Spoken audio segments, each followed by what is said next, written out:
স্ট্যাম্পের মাথায় জাতীয় পতাকা বেঁধে একদল সন্ত্রাসী যখন হামলা করলো তখন আমরা পুলিশকে দেখলাম সম্পূর্ণ নীরব ভূমিকায়। কিন্তু সেই হামলা যখন আমরা প্রতিবাদ করতে গেলাম আমাদের উপরে জলকামান দিয়ে আক্রমণ করা হলো, টিয়ার গ্যাস মারা হলো, আমাদের শিক্ষার্থীদের পা ভেঙে দেওয়া হলো, মাথা ফাটিয়ে দেওয়া হলো।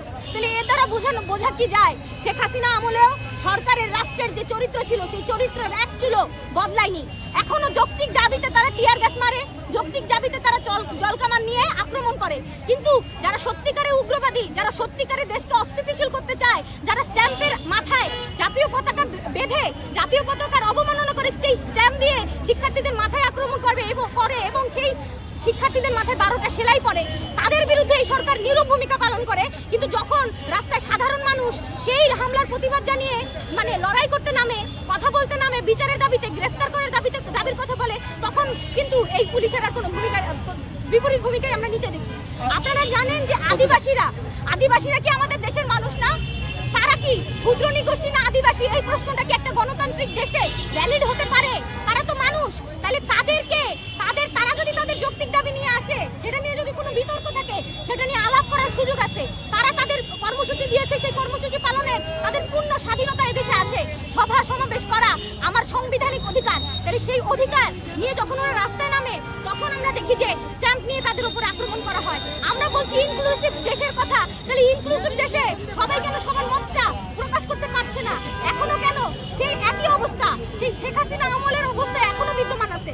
আমরা এটার প্রতিবাদ করি এবং আমরা আপনাদের কি মনে হয় যে পুলিশ কর্তৃক এটা কি পূর্ব পরিকল্পিত?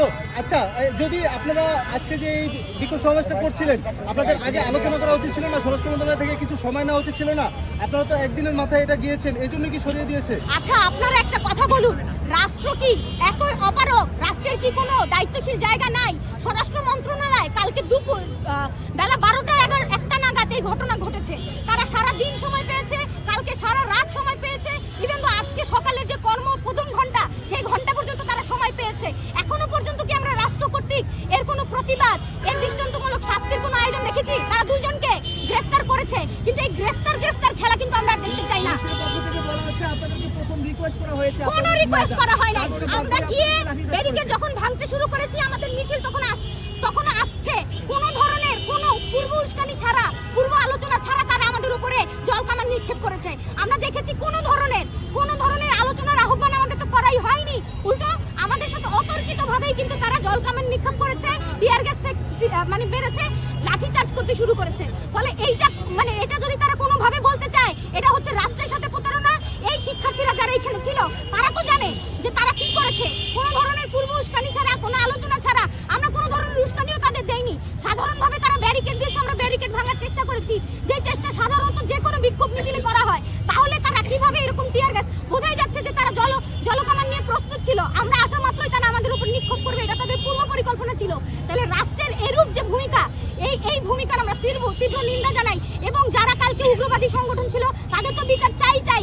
এর পাশাপাশি যে স্বরাষ্ট্র মন্ত্রণালয় যারা দায়িত্ব পালনে ব্যর্থ হয়েছে, এবং যখন আমরা যৌক্তিক দাবি নিয়ে রাস্তায় এসেছি, তাদের কাছে আমাদের দাবিগুলো পৌঁছে দিতে এসেছি, তখন তারা আমাদের উপর আক্রমণ করেছে। তার জন্য আমরা এই সরকারের কাছ থেকে জবাবদিহিতা চাই এবং স্বরাষ্ট্র মন্ত্রীর পদত্যাগ চাই। আপনারা গতকালকে কোনো